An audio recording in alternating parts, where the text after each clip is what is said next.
apologize, very own Manice with Black News Channel, Jack Jennings, of course.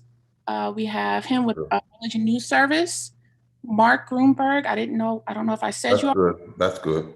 Thank you so much. Thank you so much.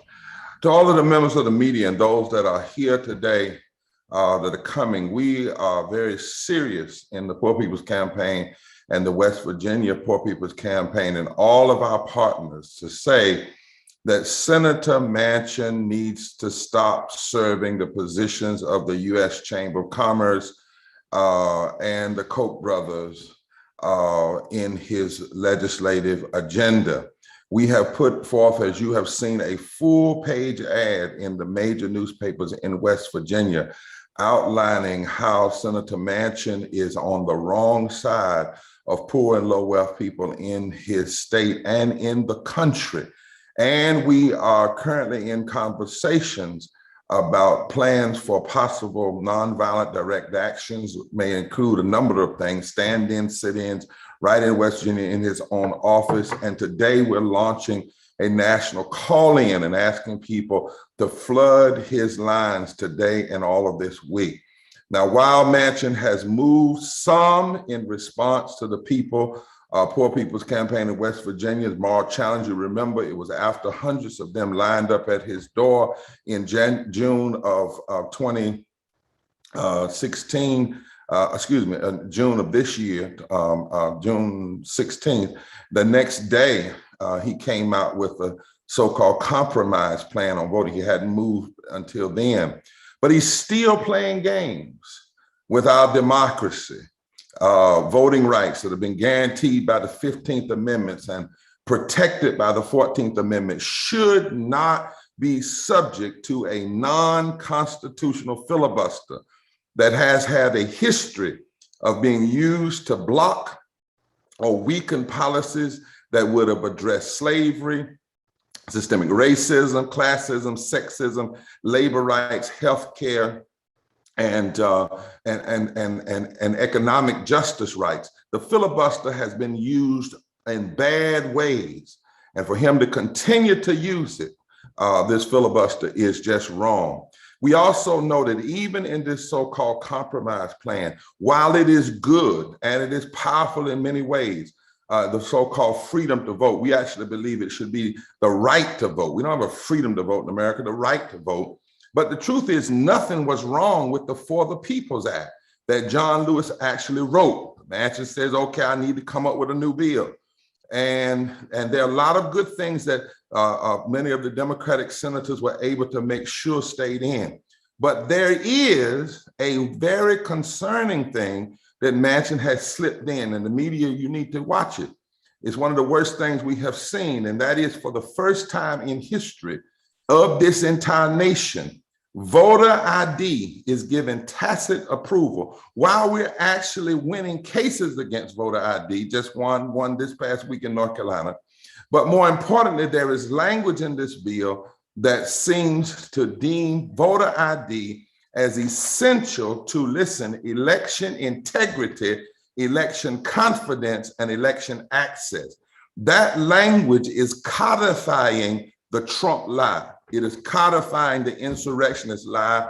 It may seem minor to many, but if you look at it carefully, that language needs to be amended out. I've talked to a number.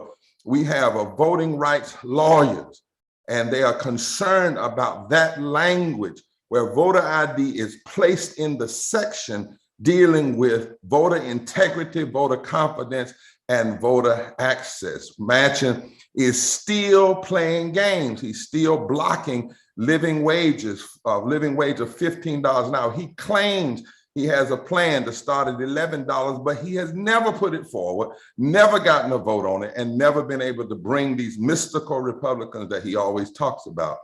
He blocked $15 from being in the COVID relief plan. And when he did that, he blocked 40% of Black people, workers, from coming out of poverty and low wealth, and 32 million Americans, many of them essential workers, many of them who worked during this pandemic, many who are the persons that were the first to get infected, the first to get sick, the first to go to hospital, first to die. 32 million of them who would have gotten a living wage, who deserve it, who we call essential workers. That's what he's blocking. That's who he's blocking. And he needs to stop playing these games. This is not a game for people who are poor and low wealth. He's also still blocking the modest economic investment budget that the Biden administration has put forth that would put over $3.5 trillion of economic investment in our community. And it is so needed. Now, we don't fully agree with that plan. We believe it's trillions of dollars too low, according to the Economic Policy Institute. We believe over 10 years, it should be much higher.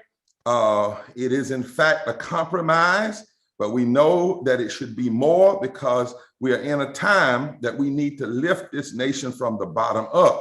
But Manchin is wrong to say that we've done enough, that the bill needs to be cut another maybe $2 trillion, especially after billionaires made nearly $2 trillion in this pandemic, while 8 million more people fell into poverty, and while we spent over $21 trillion in war since 9/11. We need to stop talking about the 3 trillion or the 4 trillion and talk about what Manchin is blocking. In that bill, if he's blocked, he would be blocking money to lower the cost of childcare and secure universal pre-care. He's blocking lowering the cost of higher education and free community college. He's blocking billions of dollars to improve public school infrastructure and targeting schools in the poorest community. He's blocking more resources for child nutrition. He's blocking closing the Medicaid coverage gap and expanding Medicaid eligibility to reach 4 million poor people who are currently not covered. He's blocking expanding our public health infrastructure, including hospitals and community health centers, which we found out during the pandemic are sorely in need of this kind of expansion. He's blocking replacing lead pipes and fixing water infrastructure. He's blocking 12 weeks of universal paid family and medical leave. He is blocking making permanent the child tax credit and expanding the income tax credit that would help 17 million low-wage workers without children. He's blocking protecting the Apache Nation and other tribal nations from the influence of these companies that come on their lands and steal those lands and drill and mess up the climate. And he's blocking assistance for dealing with climate issues and creating jobs by addressing climate change. That's what he's blocking. It's not just the 3 trillion. We need the media to help us talk about how he is using this business of waiting and we've done enough. No, we've not done enough. He never said we've done enough when 84% of the money for COVID relief went to corporations. He never said we've done enough when the Treasury Department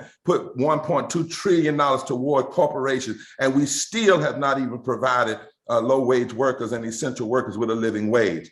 Manchin needs to stop playing games, and he needs to stop hiding behind what we call a coward filibuster. A coward filibuster. He says he's doing it because West Virginians want him to do it. That's a lie. He said he's doing it because that's what Robert Byrd. That's a lie. Robert Byrd did not agree with this kind of filibuster, even in his days as a racist.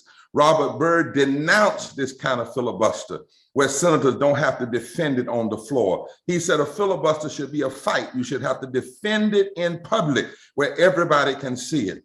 And so Manchin needs to change his position, and we're going to continue to put pressure on. His positions are not moderate.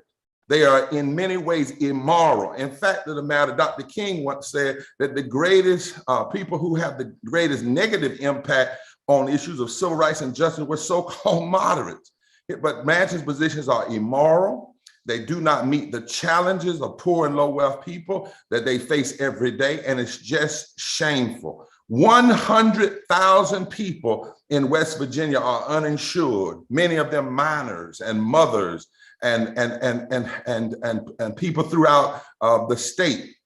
poor and low wealth, and Manchin is standing on the other side of them. 350,000 workers in West Virginia make less than $15 living wage, and Manchin is on the wrong side of them. 710,000 people in West Virginia, over 40% of West Virginia are poor and low wealth. West Virginia is the second poorest state in the country, and Manchin, their senator, is standing on the wrong side of them. And there are 140 million people in the United States that are poor and low wealth. 66 million are white people, 26 million are Black, 8 million are Asian, 38 million are Latino, 2.41 million are Native, and Manchin is standing on the wrong side of them. The majority of the poor people in West Virginia are children and white people, and Manchin's policies are hurting. His filibuster is hurting minors and hurting veterans and hurting mothers and hurting children, mostly white in raw numbers,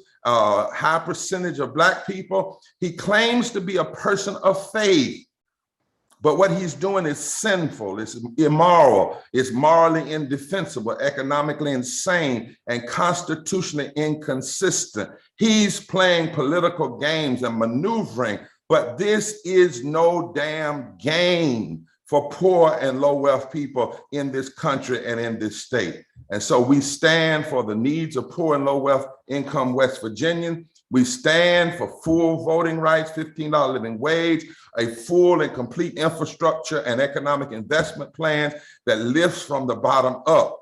Senator Manchin, it's not too late, which is what we're also saying, for you to do the right thing. More than 5,000 religious leaders and people of faith from West Virginia and across the country have signed on our letter demanding that Manchin change his position. Today, we are launching a national call-in, and we are in serious conversations and preparations about nonviolent civil disobedience, sit-ins, stand-ins, etc.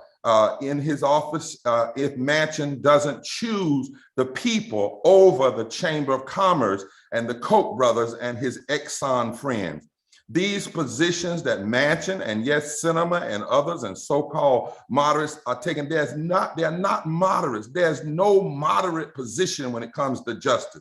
Their positions are not left versus right. They are not conservative versus liberal. They are just wrong. And because we are preachers, Liz and I, and so many of us, the Bible says it's wrong. Isaiah 10 says, woe unto those who legislate evil and rob the poor of their rights and make women and children their prey. Matthew 23 says that woe unto hypocrites who leave undone the weightier matters of the law, which is justice. And the Constitution says that we are supposed to establish justice, provide for the common defense, and promote the general welfare, and ensure the rights of people and ensure equal treatment under the law. And Manchin's positions are on the wrong side of that.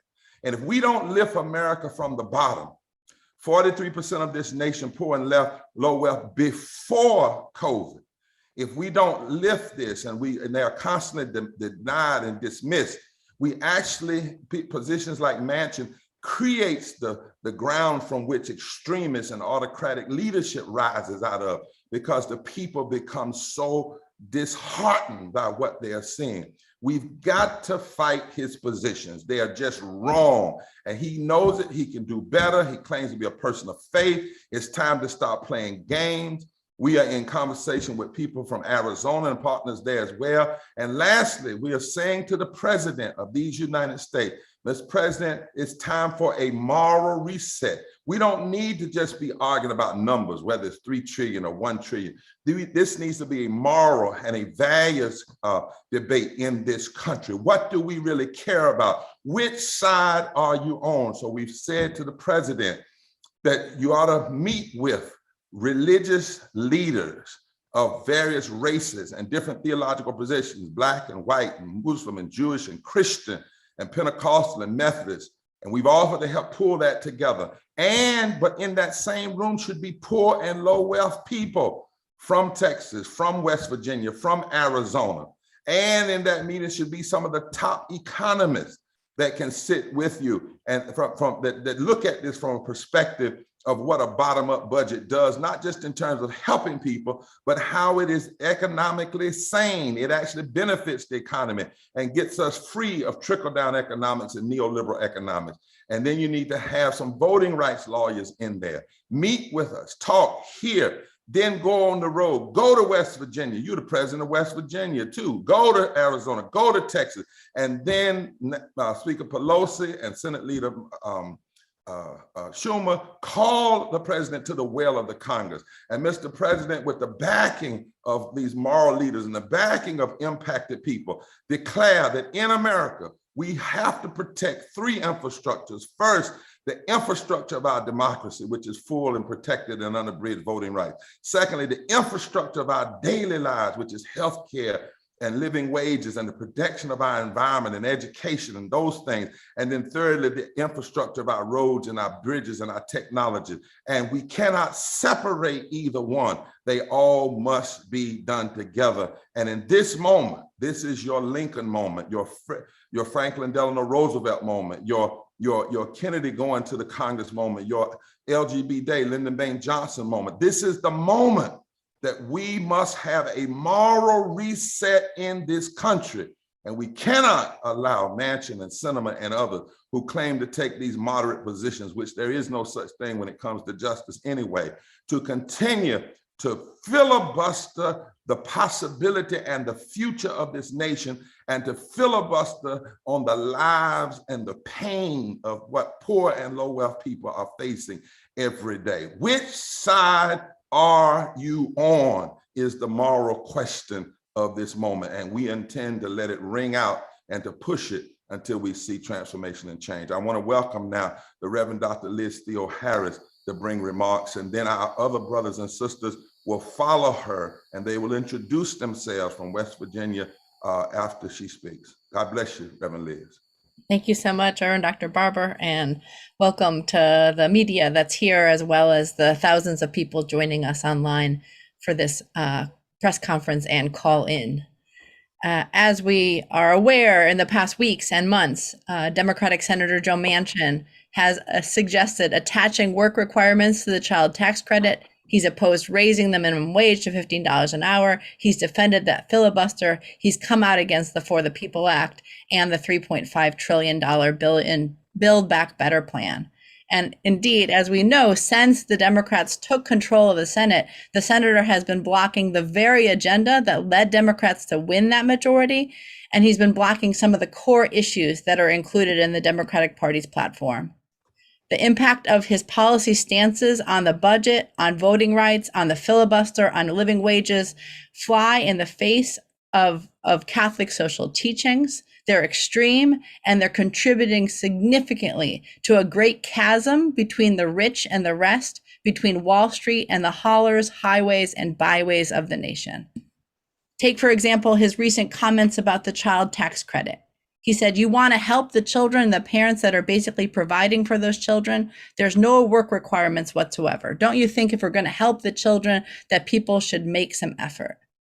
This statement and this policy is but a regression back to the tired debate of deserving and undeserving poor. Even the biblical passages used to justify work requirements, if you do not work, you shall not eat. When it's read in its context, it does not blame the poor for moral failures and that lead to poverty, nor does it suggest that work requirements should be attached to social programs. Instead, there is a moral critique, there's a constitutional critique of the wealthy benefiting off the work of others and other ways that the rich punish and oppress the poor. We must consider the level of poverty, including child poverty, in Senator Manchin's state. As Reverend Barber said, West Virginia has 700,000 people who are poor and low income, 40% of the population, 50% of children. There are 350,000 workers who make less than the living wage, 100,000 people without health insurance. Working for minimum wage in West Virginia, it takes 65 hours of work per week to even afford a 2-bedroom apartment. And a living wage in West Virginia would have to be more like $23.50 an hour. Yet the senator is against raising the minimum wage. In fact, he said he's supportive of having something responsible and reasonable in response to this demand made by the people. But what is irresponsible and unreasonable about paying workers a livable wage, and what is really about helping kids more than taking away money that's helping them. So we have to see that he indeed is showing that he's taking the side of the wealthy and the powerful over the earth and over the needs of the people, especially the poor and low income people of his state. The final statement that I have to make is, in the midst of a crisis, when he talks about amid inflation, debt, and the inevitability of future crises, that Congress must take a strategic pause, he commits a crime that prophets have denounced throughout the ages. He's ignoring the urgency of now. He's suggesting putting on Band-Aids on deep, gaping social and economic wounds. This suggestion, especially in a time of crisis, that those in power with resources should not act but wait, this is anathema to what our Constitution says and what our sacred texts teach. So we in the Poor People's Campaign, our 45 state coordinating committees, our hundreds of organizational partners, and our thousands of religious leaders that are in our prophetic council, we will indeed continue to call in, we'll continue to push, we'll continue to organize until justice is served and until Senator Manchin and all of our Congress and all of our White House does the right thing, because we know it does not have to be this way. We can end poverty. We can address systemic racism. We can save the earth, and we can put forward the priorities that lift people from the bottom so that everybody can rise. Thank you. And now I welcome our brothers and sisters from West Virginia who are helping to lead us in this fight. Reverend Liz, you are so right. There is no language in our Constitution that says wait on the establishment of justice, wait on promoting the general welfare. There's no language in the Bible that says wait when it comes to justice and doing right by the poor. The only wait is to wait on the Lord, and even then it means serve the Lord. That's how you wait. He's not even waiting that way because he's not serving the very things that he ought to be serving. To think about a man has power and he gets up in the morning and says, how can I use my power to hold back helping the poor? How can I use my power to hold back voting rights? How can I use my power to hold back living wages? It is utterly immoral and sinful and as I said, economically insane. Thank you so much for laying that out. Now we have persons that are coming on from West Virginia, and they're going to speak clearly and strongly. Would you step to the mic at this time in the order accordingly and say who you are and bring your truth? Good afternoon, everybody. I'm Jean Evansmore. I'm one of the tri-chairs here at the West Virginia Poor People's Campaign. I am busy working on trying to deal with what this man, Manchin, is doing to us. I was born and raised here in West Virginia. I turned 80 last year, and I'm looking forward to being a hell of a lot older.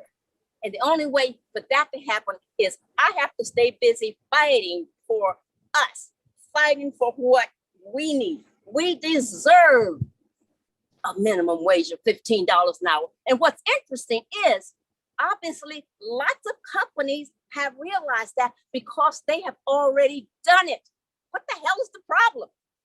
They recognize they have to pay people if they want people to work. If they want people to work.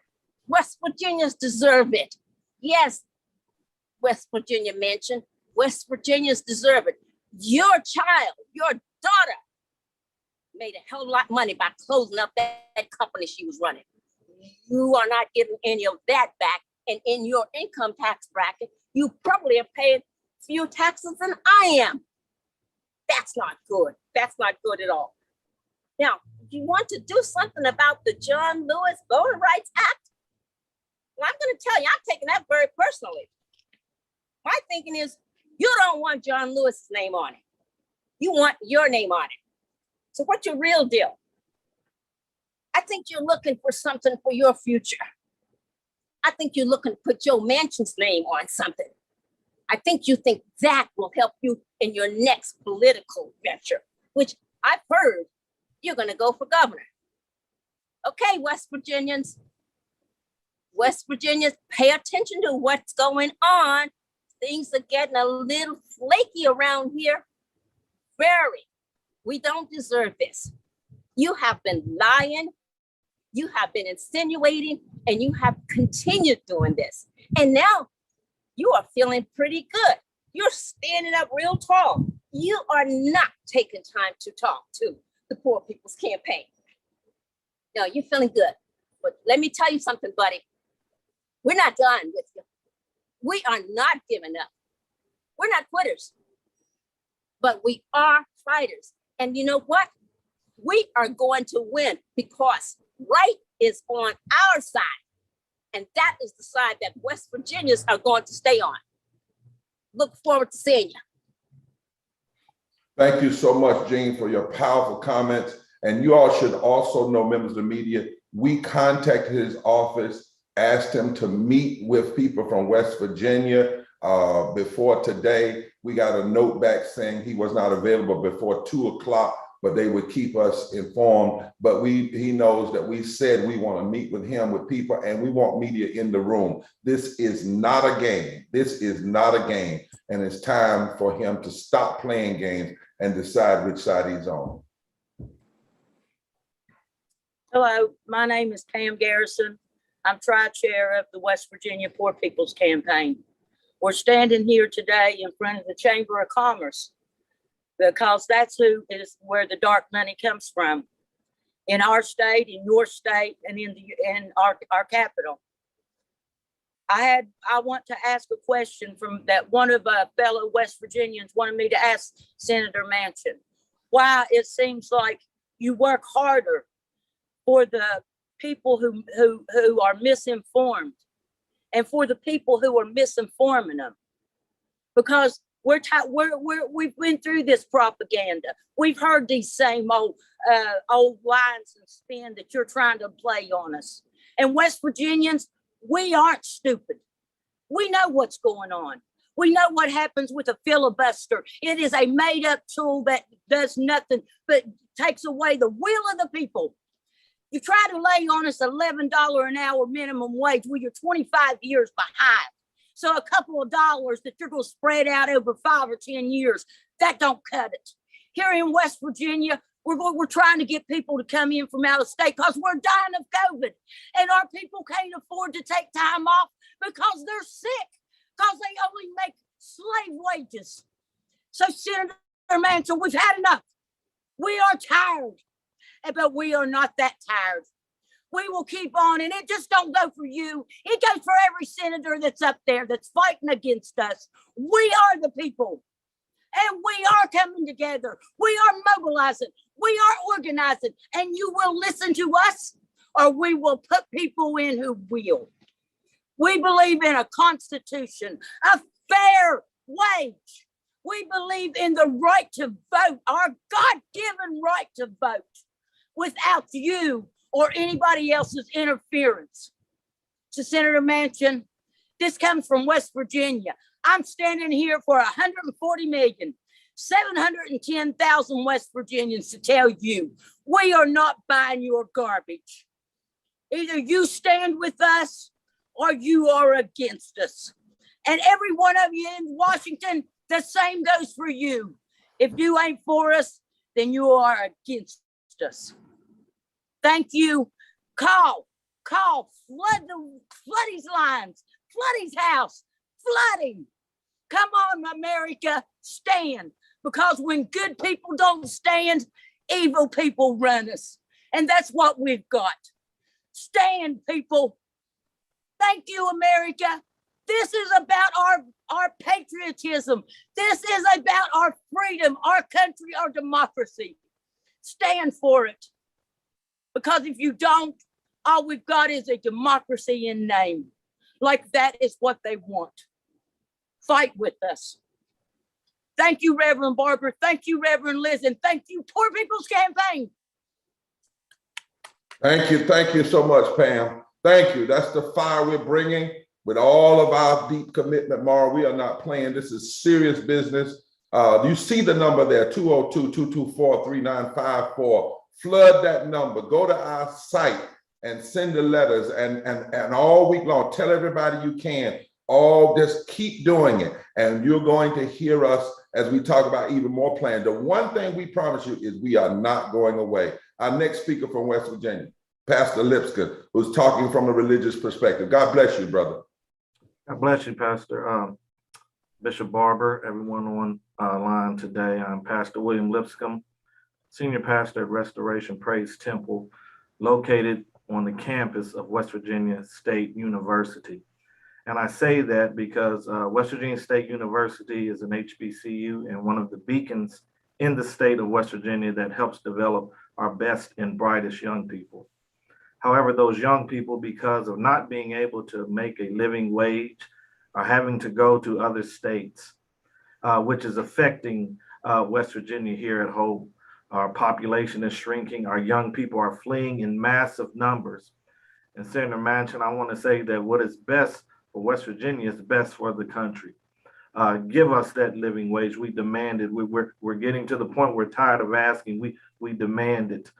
We want to keep our best and brightest at home. We want to develop what we have here. And they need the tools to help them to stay here and to have a living. We all of us just want to have a living. And so as you would end that filibuster, that we could have a living wage to $15 minimum. It should be more than that, but minimum for a living wage, a place to start. And then with the restoring the Voter Rights Act of 1965, doing those things that will give us a future. It is said that today's decision determines tomorrow's destination. Where are we going to be on tomorrow? If our young people are leaving, where are we going to be on tomorrow? If our state is getting older, where are we going to be on tomorrow? We're saying to be on the right side, to be on our side. We want to be on the right side of tomorrow. And that's what we're here to say. The Bible tells us that we are to take care of the orphans and widows. And that tells me that we are to give a voice to the voiceless. We are to speak loudly for those who don't have a voice. And if you call that number that's listed, you have your voice to use your voice to tell Senator Manchin what we want. Give the people what they want, Senator Manchin. It's time to be on the right side. It's time to be on our side. Think about today. The decision that you are making today is affecting our tomorrow. And we want to have a bright tomorrow for ourselves, for our children, our children's children. Give us a bright tomorrow, or else I wonder, will there even be a West Virginia down the road to come home to? So as I stand here today, all of us as we gather together, and I want to encourage you all week, use your voice to call that number and let him hear from you. It will make a difference. God bless you. Thank you, everyone. Thank you so much. Next, I think we have a video coming from Molly Linehan. Let's see here. She is the Director of Campus Ministry at Charleston Catholic High School. It's a fellow Catholic. That's exactly right. La Monique, go ahead.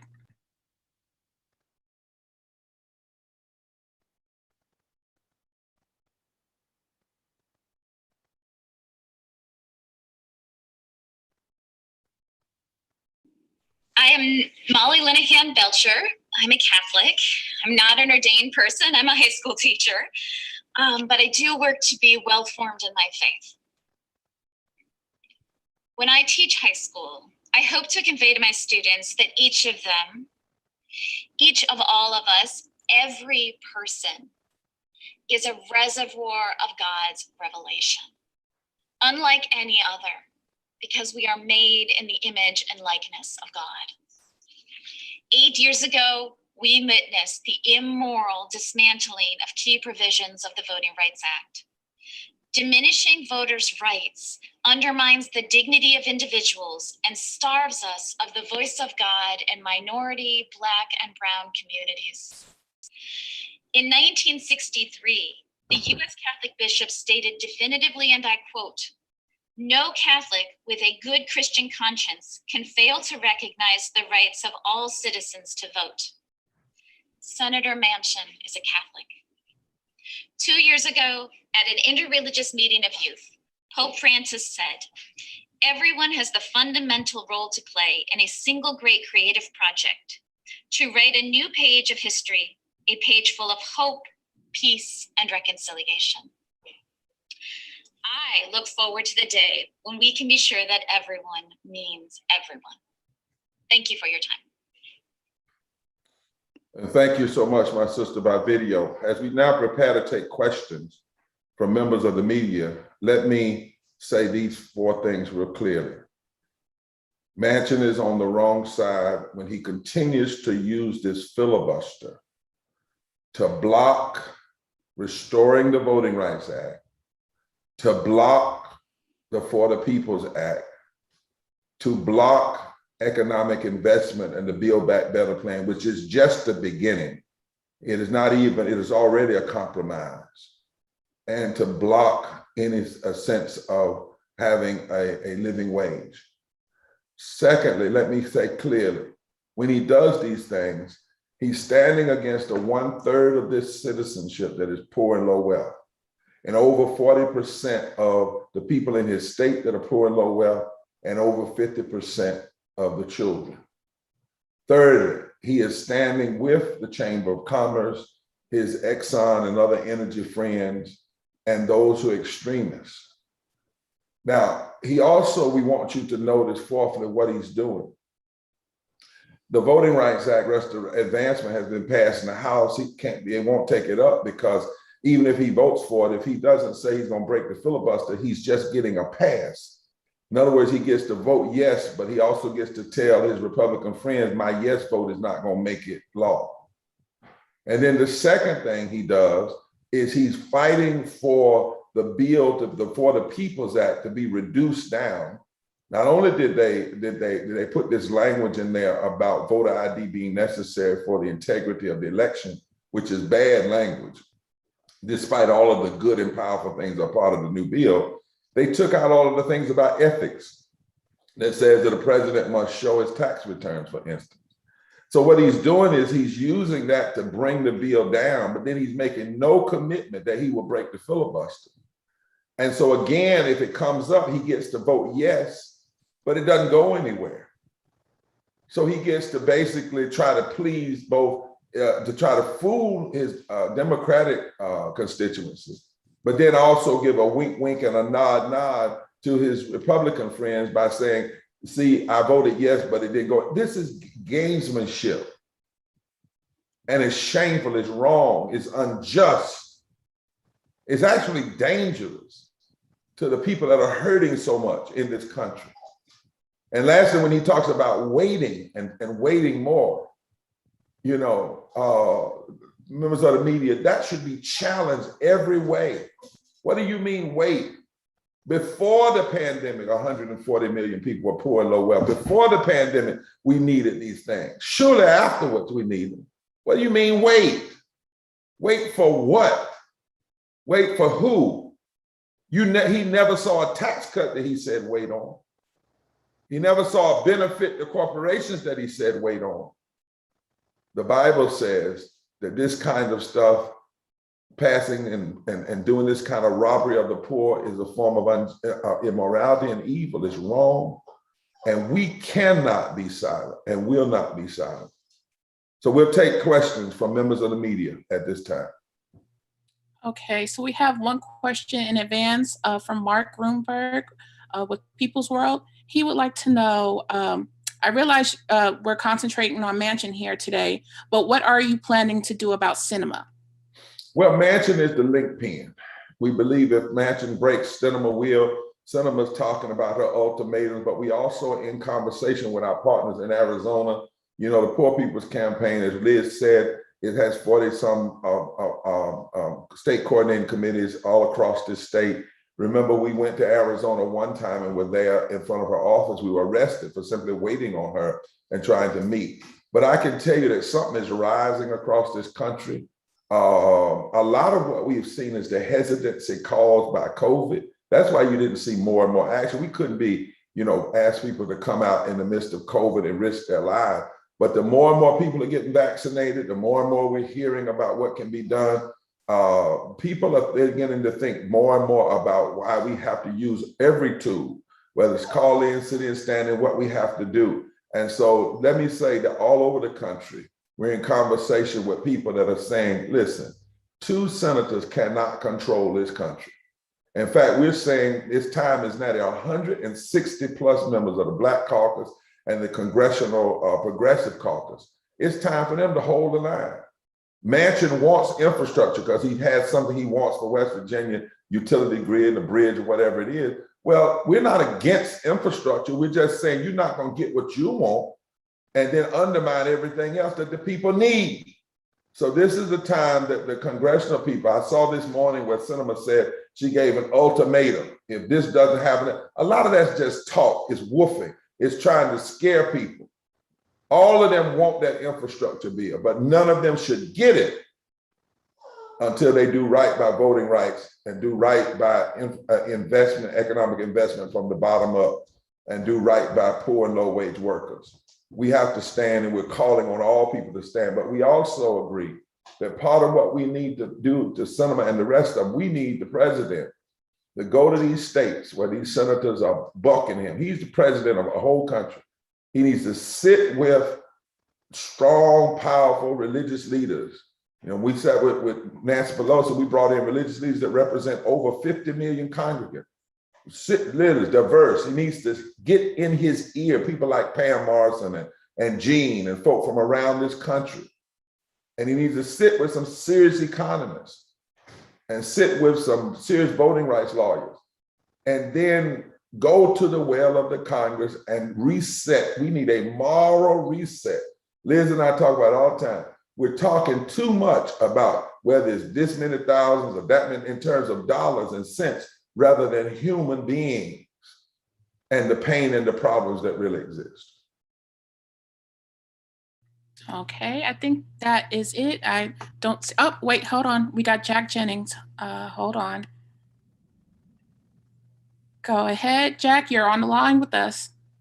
Hey, thanks so much for taking my question. Just wanted to, I know you mentioned earlier that you'd heard back from the Manchin folks to say that they couldn't meet with you today. It sounds like you're also pushing for a meeting with the Biden White House. I mean, I'm curious about both of those requests. I mean, do you expect to continue to push for a meeting with Manchin? And have you heard anything back from the Biden White House yet about potentially, you know, having that sort of gathering that you discussed with economists and poor and low wealth people and people of faith? You know, the president said he wanted to do it. When he first met with the Poor People's Campaign September of last year, he spoke to about 1.7 million people, and he said he wanted to. And early on, we met with his economic council. We said to some of his staff people, we want to follow through on that. Now, some of the staff folk, you know, I think they have an idea. You know, one time everybody was saying, well, let's just wait and be nice to Manchin and he'll change. Well, they're finding out that that's not how you move somebody like Manchin. You have to be strong. You have to be strong from his state. You have to have people that look like him and from his place to speak up. And so we've heard from the White House that they are considering it. I think what we're saying, it needs to be sooner and not later. There has to be a moral reset. Manchin's person reached back to our policy person and said, well, you know, he was busy today before 2 o'clock. And that's fine. You know, we met with him before, but he didn't like what he heard because he heard it from people from West Virginia. You know, Manchin he's a political slickster. So for instance, a couple of weeks ago when we were there and we had the caravan, the next day he had a couple of religious leaders to come in, a couple of people come and sit with him, and then had them, and so I met with them and had them come out and say, we agree with his process. But a lot of what they were agreeing to, they didn't know the whole story of what's happening. And he was trying to make it us versus them. And we're not playing that game. He meet with whoever he wants to. But the bottom line is he is on the wrong side of the poor and low wealth people of his state, the poor and low wealth people of his country, the wrong side of the Constitution, the wrong side of the Bible, the wrong side of his own Catholic social teachings, as Liz pointed out. And so, yes, we're going to continue to push, but not only are we going to push to meet, I will say this last, you know, we decided when we saw all of this stuff going on, that not only would we have a season of all nonviolent civil disobedience, which we had, but that we were going to begin right now planning for a massive Poor People's Low Wage Workers Assembly and Moral March on Washington for June 18, 2022. To be the largest, most provocative gathering, prophetic gathering of poor and low wealth people, moral religious leaders, economists, and others, and advocates. Because what we are seeing in this moment is a deep, deep, deep moral problem. And it's a problem with Republicans, and I have to say with Democrats, who don't want to fully face the issue of poverty and low. Now, it comes from different places. You know, you have some Democrats that come out. So someone, I think Clyburn last few weeks ago said, well, $3.5 trillion, maybe we really don't need that to get what the president wants done. But the problem, and that's not just what the president wants done, is what needs to be done and what has needed to be done. And so we're going to have in a massive way, and that's what we're building in the Poor People's Campaign, a movement to change the narrative and put a face on the pain. The very fact that we are here as a nation, after having spent $21 trillion in war, and many of them we should have never gone in, that we're sitting here arguing about $3 trillion over 10 years to help and lift and strengthen the lives of poor, low wealth people, which is far lower than what's actually needed. We're here arguing over a fundamental right called voting. We're here arguing and debating over $15 living wage. You heard Liz say in West Virginia, it really ought to be $23. And if we had kept pace with inflation since the minimum wage was first put in that, it would be over $20. I mean, something's wrong with us as a nation that we feel like we can just write off 140 million people, Black and white and brown and Native and Asian and indigenous in this country.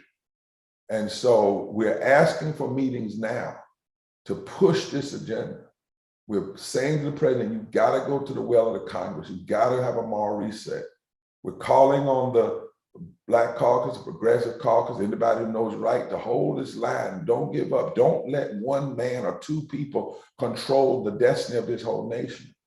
But we also are mobilizing all over this country, not just for an event or a day, but really in some sense a prophetic announcement that poor and low wealth people are not going to be quiet anymore.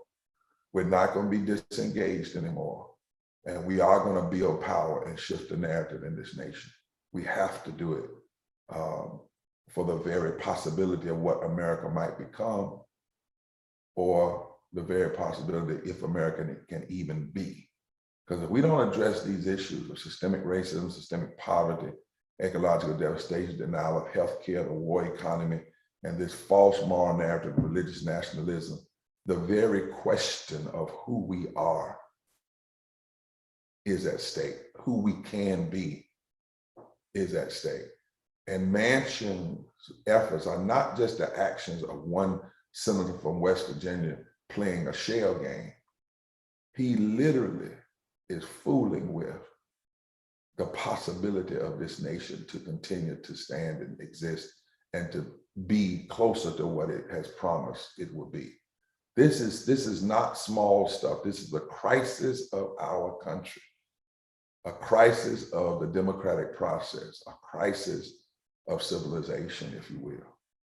And we can't turn away from it. Okay, and first, let me apologize, it's Jenkins. I'm sorry, Jack Jenkins. But we have Mike Ludwig with truthout.org. He is next. He has a question, and I will bring him on now. Okay, Mike, you're up. Hi, thanks for having the call. There's only a few more weeks in the legislative calendar. We're already seeing Manchin talking about waiting until next year on spending. So I'm wondering, what is like the tipping point? What is the deadline that you have for him to change his positions before you say, okay, now we don't have any more choices left but to take nonviolent direct action? You know, where does the threshold for ratcheting it up to that level of action? Well, I won't tip my hand on that, but what I will say, it's already too late. And we didn't wait. Remember, we did it for a summer. We had hundreds of people around the country and in DC that engaged. He wouldn't have moved where he has moved if it hadn't been for that. So I'm not gonna say exactly, I don't think Liz and I would do that, but it's already too late. I've got to speak tonight before the Congressional Black Caucus, and I'm gonna say to them, it's already too late.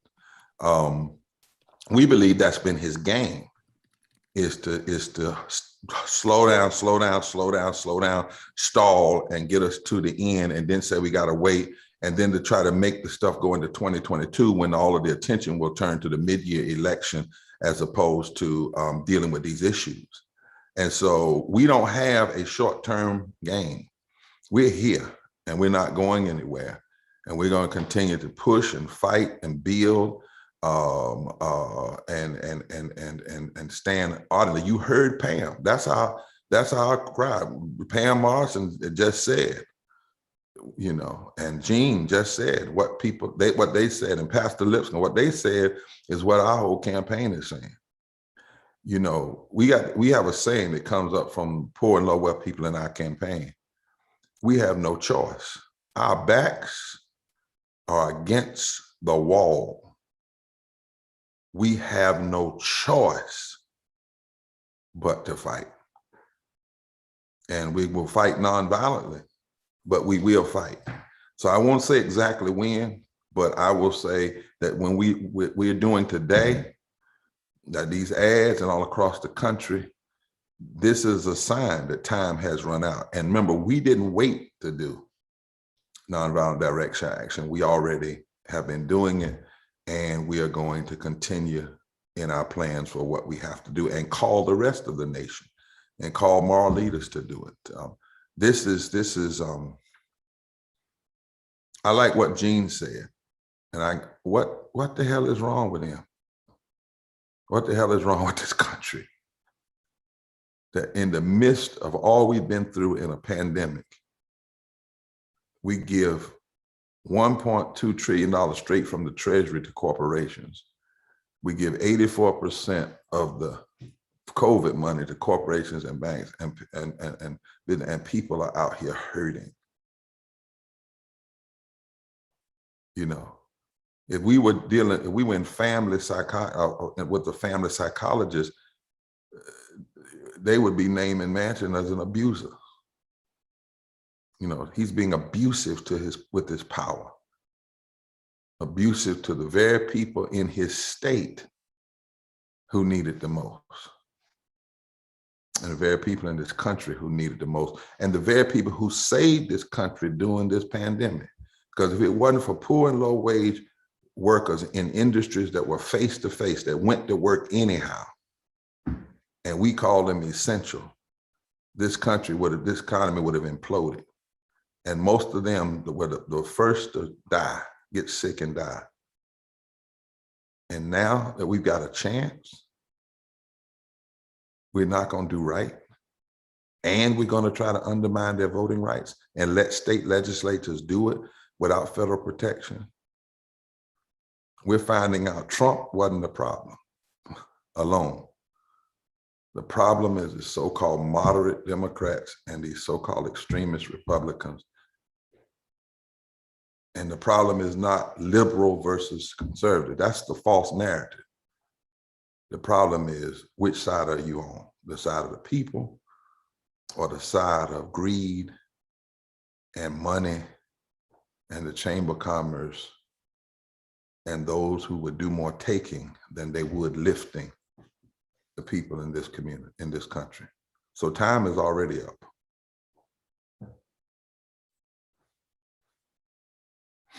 Thank you all so much, members of the media. You feel free to quote from anybody that has talked today, and we will continue to keep you posted on what we're doing as a campaign. And it's not just us, it's all of the people. We celebrate all of the movements around the country that are standing up, along with our many, many partners and many, many prophetic counsel. The one thing we say is we go forward together and not one step back, and we won't be silent anymore.